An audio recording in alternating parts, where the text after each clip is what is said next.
One of my friends, whom I usually associate and we discuss with about some ideas or about some situations that happens in our life or in our environments, asked me a question. As we have decided to spread the gospel about Africa being united, Africa loving one another, Africa respecting one another, he asked me about the current situation that is going on the continent of Africa, especially in South Africa. Something that started as a small thing, but it is sparkling on a daily basis to many African countries that have resorted to the same act as the South Africans did. So, his emphasis was, how are we going to overcome? How are we going to make Africa united when we ourselves, we do not love one another?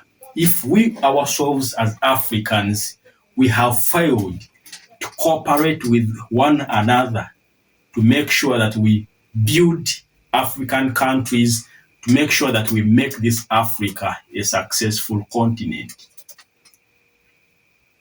It is something that you can look at as something simple, but this thing is affecting not only those countries, but it is affecting the whole continent of Africa. So we, as the Africans, it's our responsibility to make sure that we spread the gospel of Africa loving Africans, of Africa being united to overcome every indifferences that is causing our nation is not to rise. So it's not a simple matter, but it's a matter of patience, it's a matter of discipline, because this kind of loving one another that we spread, it's not a one-day journey, but it's a process. So one of the great signs of being mature is when you identify that I'm planting a tree, but I may not be able to eat on its fruits. So we are planting this seed in our fellow brothers and sisters that Africa has to be a continent that has to stand on its own, to unite, to love one another, to respect one another, if we want to be a continent that is going to be successful, just like those continents that we admire. So it's our individual responsibility. It may not be achieved during my lifetime, but I think our great or our grandchildren will witness this act, and they will be that our fathers stood firmly to make sure that we build African countries, we build an African continent that is strong. But this building has to be between us when we are going to make African continents great. So we have to coordinate with each and every country. So we have to make sure that in every circumstance, in every situation, we agitate for peace, we agitate for respect, we agitate for unity. This situation, it's not a good situation, especially on African continent, because when you start to fight against you yourselves. That's the most important thing that has affected Africans. Not to the level of our countries, but even to the level of our families, where we come from. Africa, we have that tendency that even in our families, we do not love one another. We hate one another. We are trying so much to make sure that we unite, starting from our family levels. But it's not an easy thing. But irrespective of each or anything that happens, we have to coordinate with our brothers and sisters to make sure that we build our homes. Once we build our homes, it means that our communities are going to be good societies. And if the thing will move like that, it will raise, because once our communities are safe and once our communities are good, it means that we are building strong countries. And once we build strong countries, it means that at the end of the day, we are going to make Africa a great continent. So, to the matter of South Africans, me, in my own thinking and in my own understanding, the South Africans has a point, and they may be true in their point, but the most important thing is sometimes the process is more important than the goal. So, if the process is more important than the goal, so we have to first sit down and assess the outcomes of our actions and what will be the consequences of our actions. Because the decisions that we take in our lives reflects the consequences that will come after the decisions that we took. So, if our brothers and sisters in South Africa had a good point, but the process they used made the point to be hidden. So, at the end of the day, the consequences that is happening because of the decisions they took, it's affecting Africa. So, we have to tolerate our brothers. And the most important thing in life, if we are going to promote this African unity, is we have to understand that in life, we are different in each and everything. And it is a blessing if you find people who agree on something. So, the main point is, if we are different in each and every category of life, the point should be, how then shall we live together? So, how are we going to live peaceful? How are we going to live when we are doing things that are going to help our families, when we are doing things that are going to help our societies, when we are doing things that are going to help our countries, when we are doing things that are going to make Africa a great continent, with those indifferences? So that's the main point that we have to build in ourselves as Africans, especially in the young generation. The young generation has to know that we are not going to agree with each and every one, but how are we going to behave? How are we going to conduct ourselves when we do not agree with someone? So, our brothers, the method they use in their goal of making their country not to attract so many people from different countries, especially from other African countries, it's a good idea. But the process they used made the idea to be questioned, because every nation, even though we are promoting love, even though we are promoting unity, but there has to be a way in how we are going to travel or be in other people's countries. So if we violate those laws, if we violate those procedures, it means that we are going to reach at the point where we are going to fight against us as Africans.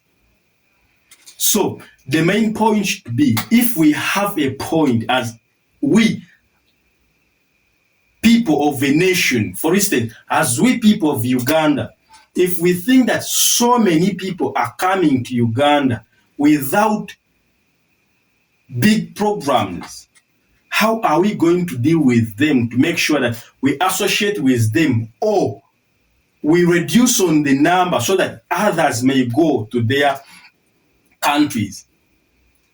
Because sometimes it's like when you see the schools in our countries, some schools has the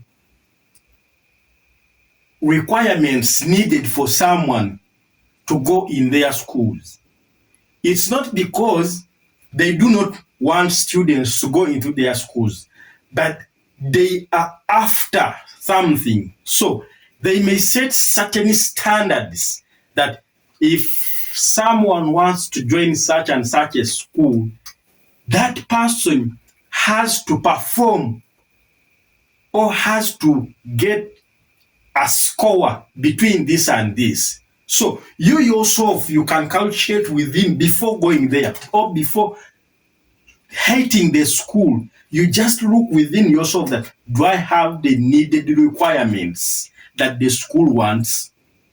So if you do not have the requirements, it means that you are going to look for another solution.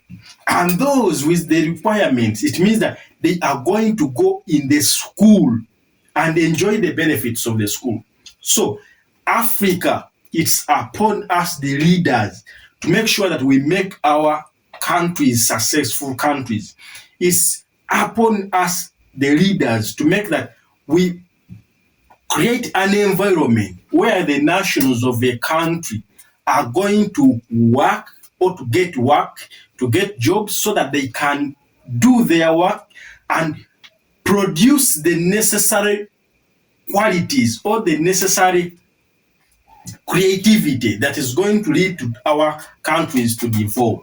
So it's very good when an outside person comes to a nation when he has a value in the terms of an investor, in the terms that he has specialized skills that is going to offer onto that nation. So it's a shame, for instance, in nation Uganda, when someone from a different country is going to enter Uganda and still do the same kind of jobs onto which the local person of a nation can do.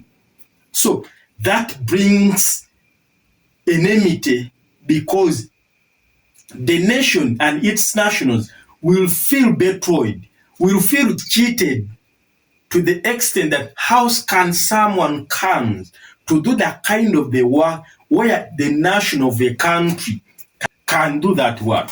Let's take the examples of the countries that let's take examples of the countries that are developed, for instance, in the Middle East. These people created an environment that they need someone to go in their countries to work when they know that that person is coming to do this kind of work and this kind of work. So that once your time for working is done, you go back to your nation. So they create an environment when there is a demand for workers. So you cannot go there to start a small thing which a nation can set up. So Africa, if we are tribes, if we are to love one another, the leaders has to make big sacrifices so that they make our countries successful countries. They have to provide social services. They have to build good roads, infrastructure developments, and they have to make sure that they create a process where nations will be able to do the kind of work that can add on the development of our nations. But if the nations will feel that the kind of work that they should have done, some people are coming from outside to do that kind of work, that's the kind of the situation that we are going to experience or encounter. But the most important thing is, how are we going to deal with our brothers if the situation is like that? So we have to put ourselves in the shoes of these people, because no one can love to move from his country to another country when he or she, where he came from, it is good. Everyone who travels to look for better pastures, it's because their countries are lacking. And the thing that is making their countries to lack is because we, the ones who are responsible to build the nation, once the leaders do not cooperate with the nations of a country so that they can build a successful country, it means that that's the kind of situation we are going to experience. We are going to create circumstances that are simple, but when at the end of the day, they are going to cause trouble and hinder the development of Africa. So Africans, we have to make sure that the kind of leaders, the kind of the nationals, we ourselves, we aim at building our countries. Let's sacrifice ourselves so that whatever we do is for the good of the country. Because if we cannot do things for the good of the country, it means that those who are willing to build their countries, they will not allow us in their countries, because they will, at the end of the day, they will see us as a threat. It's like when you have someone, a rich person on your village, and you have poor people in your village. Every time these rich people see you coming to them, first of all, they can see you as a threat because they think you have come to suck from them. They cannot expect something good from you, but you are going to take. So let's build a country. Let's build homes. Let's build great people where someone cannot see someone as a threat to them, because those people think that that person has come to take from them instead of adding value from them. So it will be very good for people to travel from one country to another country when they are going to add value on that country, not to take from those countries. That's what is going to happen. And once that thing happens, we are going to fight among ourselves. Instead, it means that we are going to break the kind of love we are building. It means that we are breaking the kind of unity we are breaking. It means that we are breaking the kind of unity we are building. So one of the greatest things we have to engage in, sometimes we have to understand that the process is more important than the goal. So if the process is more important than the goal, before we take any decision, let's first ask ourselves, what will be the consequences? Let's first study the circumstances and know what decision is to make. What should be the great process that we can take to make sure that we overcome this. For us who search for knowledge, we read a variety of things. And one of the greatest books that I consider to be greatest in the world of wisdom are the so-called religious books, the Quran and the Bible. Those books are full of knowledge. Those books are full of wisdom. But if you do not understand their wisdom and you take it in the context of religion, it means that you are going to fight between ourselves. So, because these incidents that are happening, they already happened in several places long time ago. But how do you deal with when the circumstances happen? So there is someone where it happened in Israel. During the times of John the Baptist, when Kode was the leader of that region. So there were several things that were happening, and these things were most done by the leaders themselves about illegal marriages and everything that was associated.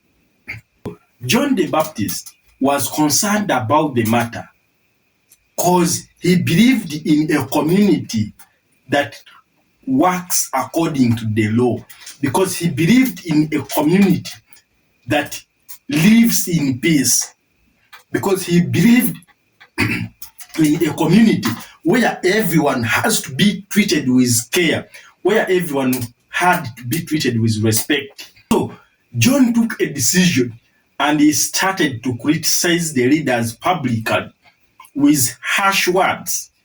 You know, humans has that inbuilt system where they have the pride.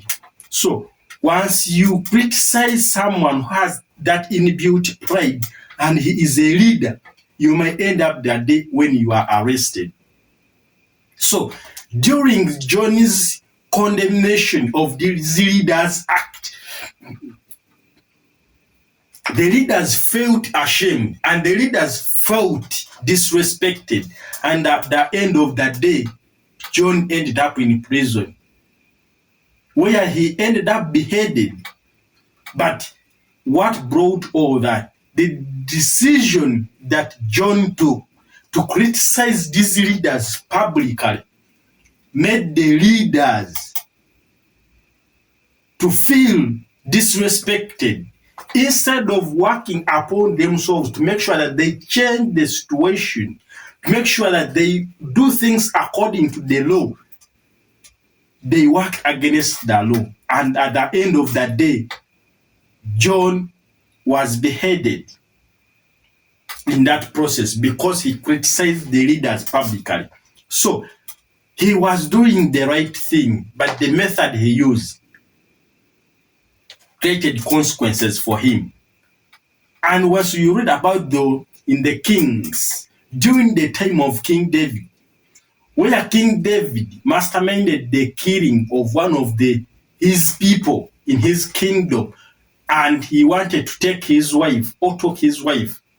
As we can recall that story, those who love reading the Bible to get knowledge, not to argue, but to get knowledge. There was a man, the prophet of that time, Prophet Nathan.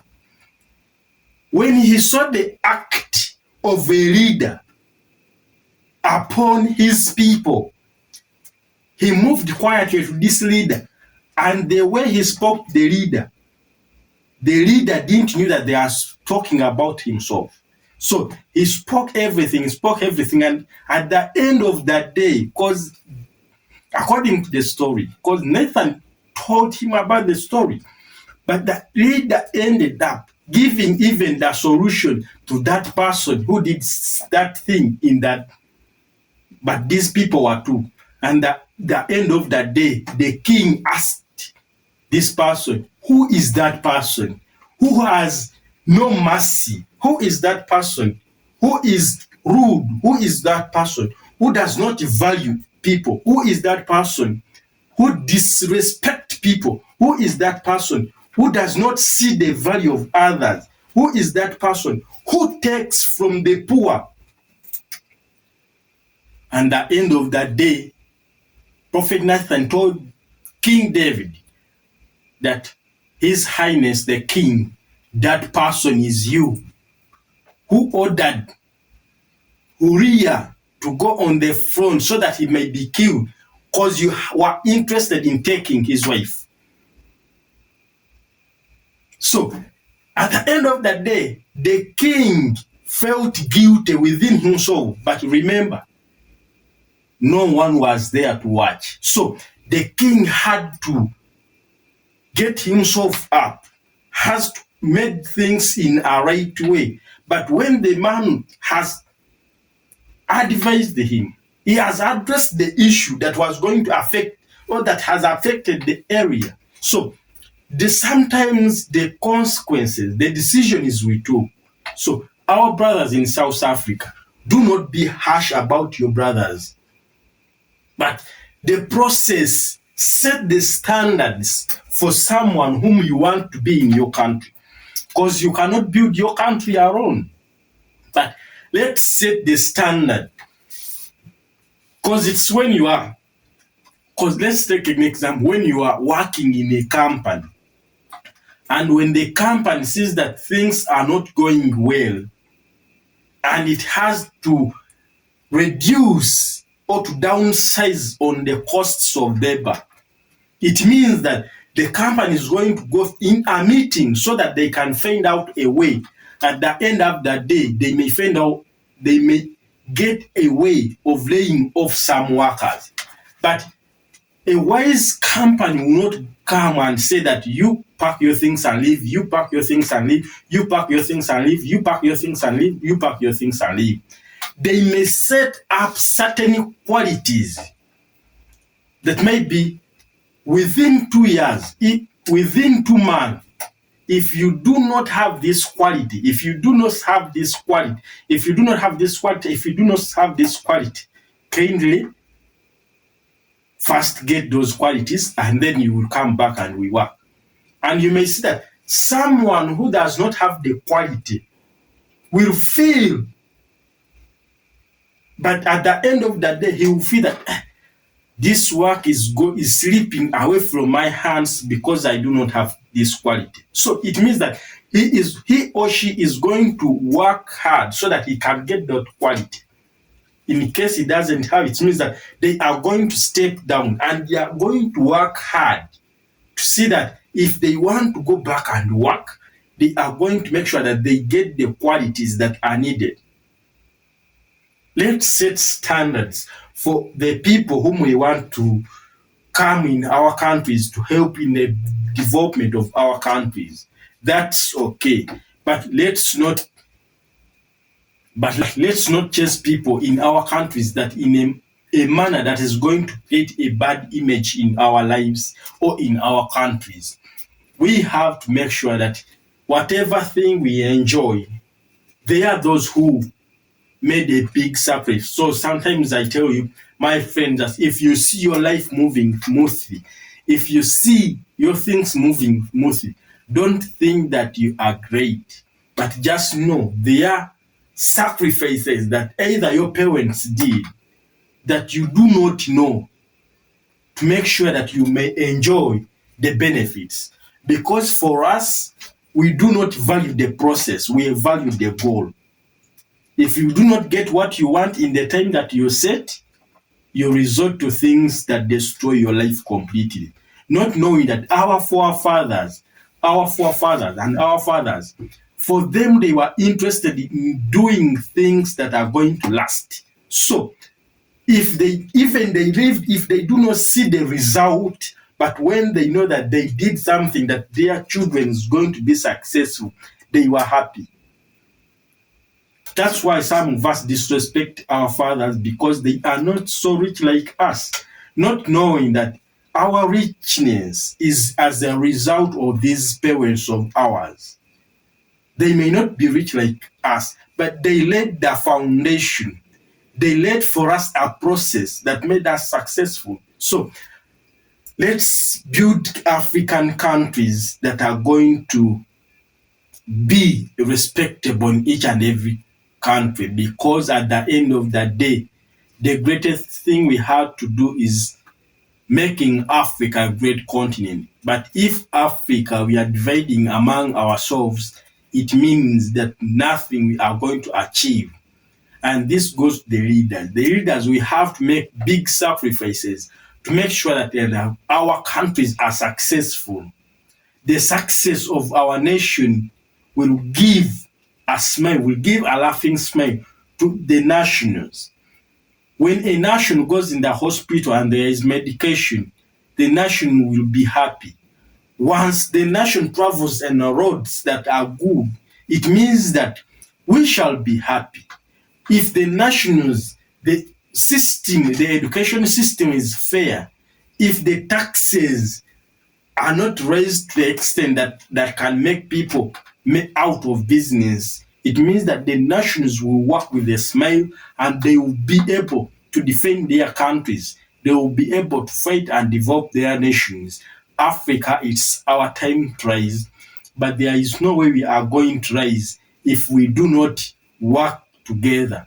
There is no way we can rise if we are not going to unite for the good of our nation. You know, sometimes whenever an enemy see that there is progress, he sets traps where you will be divided, and at the end of the day, that disunity, it means that you are going to stop what it means that disunity will bring out division, and that division will bring out to the destruction of the big and the great idea that you are building. So Africa, we have to be careful about the traps, and these traps are going to affect us, because if we are tribes, we have to make sure that we are going to work hand in hand.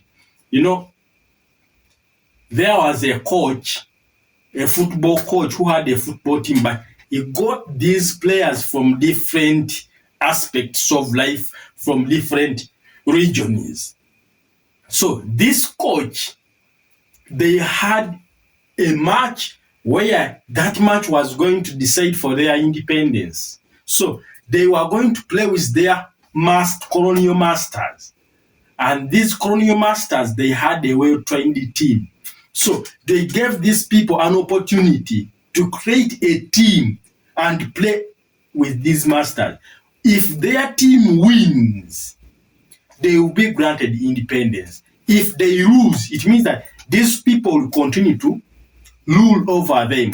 So these people that were given hope for independence, there was a wise coach whom they entrusted with the coaching, and they was given the responsibility to look for players that can meet the standards of making this tournament a great success, or this match a great match. So this man was very calm, and this man was very humble because he knew the goal.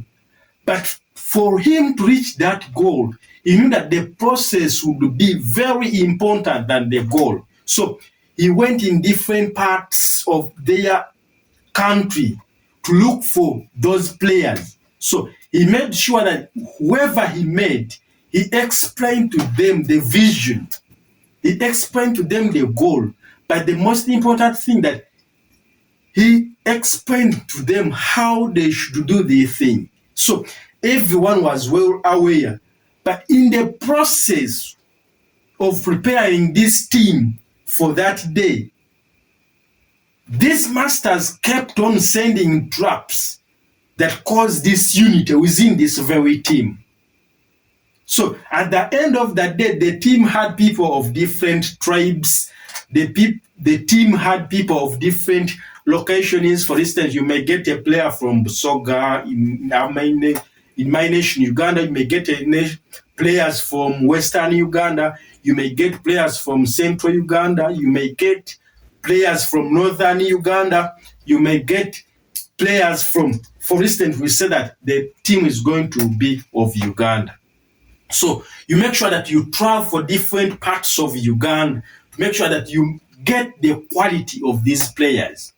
So when these players started to train, when these players started to make practice, the process, the coach emphasized on the process because the goal was to be achieved. So he made sure that these players and these colonial masters made sure that they don't relax every time they think tricks on how to disunite the team, on how to divide the team. And once the coach saw this, because at the end of the day, those from Western Uganda started to do their practice as them. Those from Western Uganda started to do their practice as them. Those from Eastern Uganda started to do their practice as them. So there was this unity within the team. But how can the team that is going to play as one be disunited, be divided? So what the coach did was he taught them a great lesson about teamwork.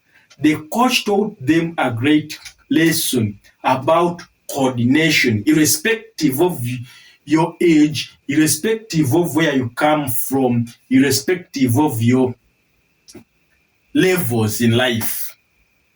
The coach brought a vehicle of bricks and placed them from one point of the field. You know, the field has 2 points. It has this point where there is this goal and the other point where there's goal. So the coach made fun. He brought 2 trips of bricks on this far post. So he made them that you have to take these bricks from this point to this point.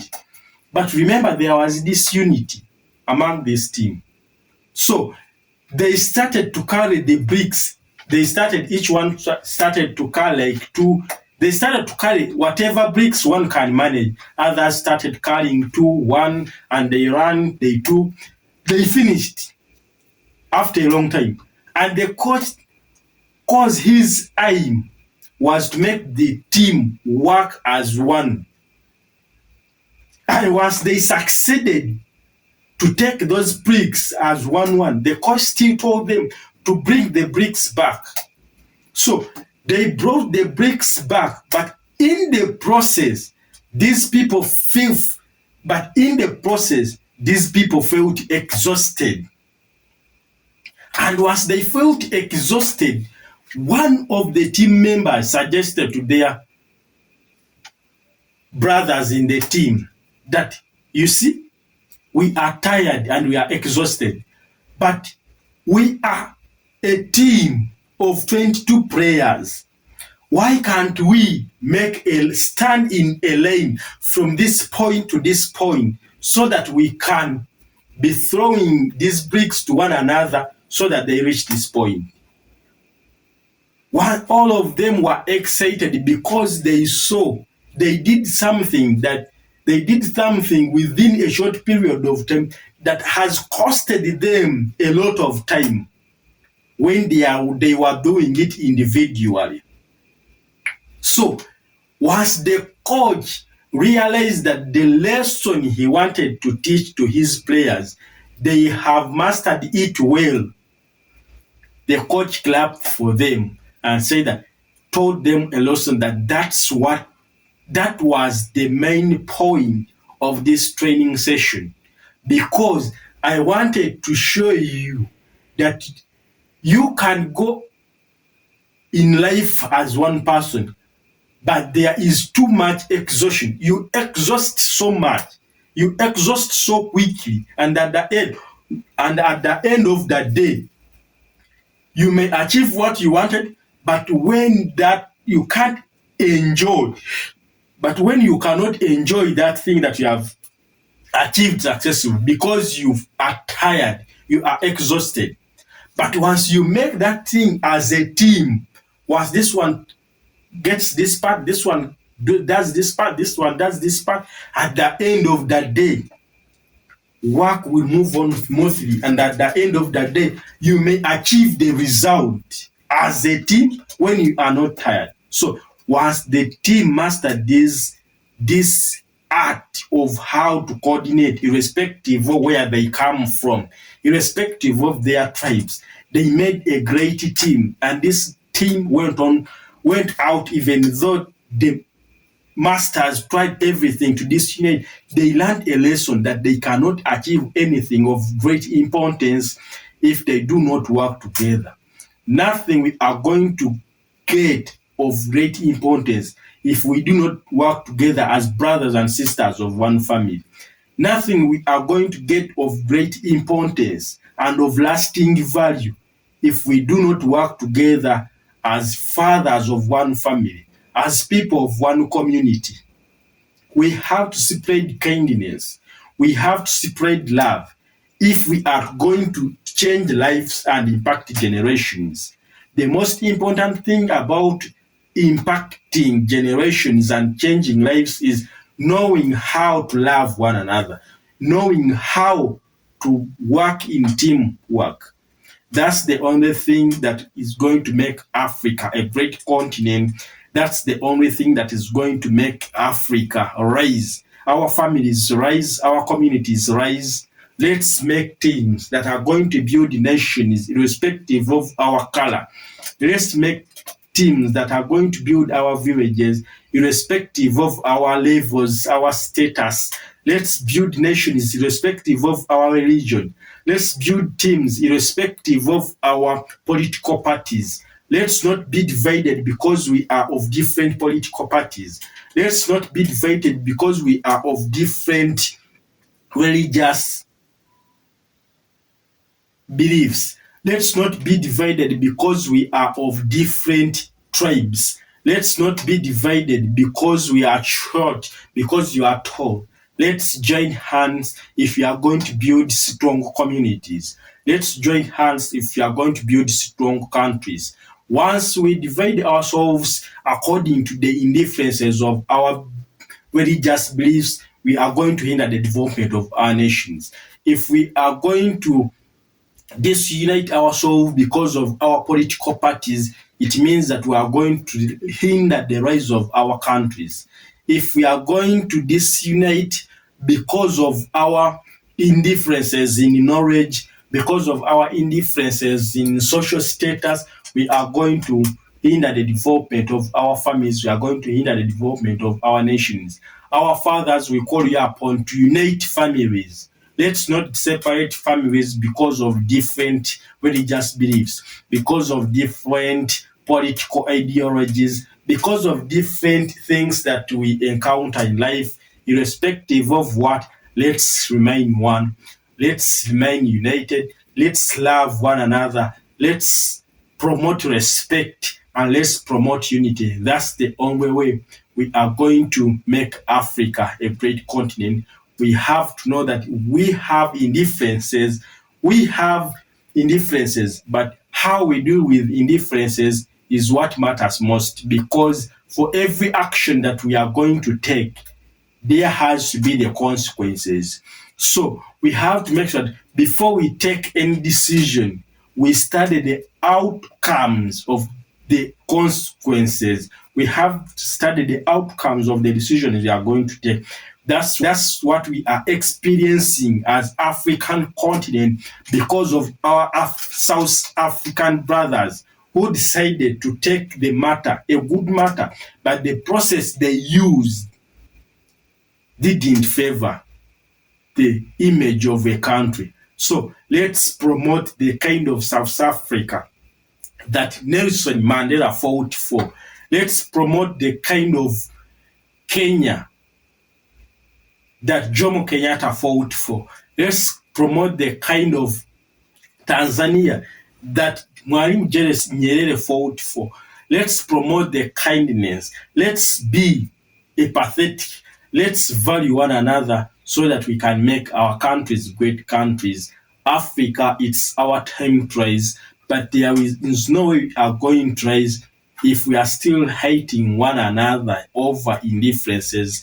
So we can be indifferent in our thinking, but that does not mean that we have to disrespect one another. It's our time to rise.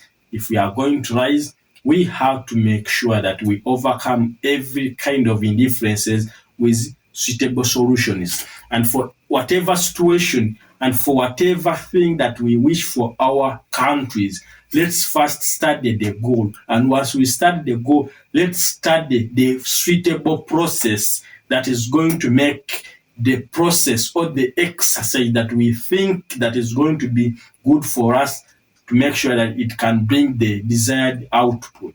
If we do not put into action a good solution to the goal or to any matter that is on the table, we may end up that we are going to exaggerate the thing, and at the end of the day, we are going to fight against one another. Let's peace, love, and respect reign the world.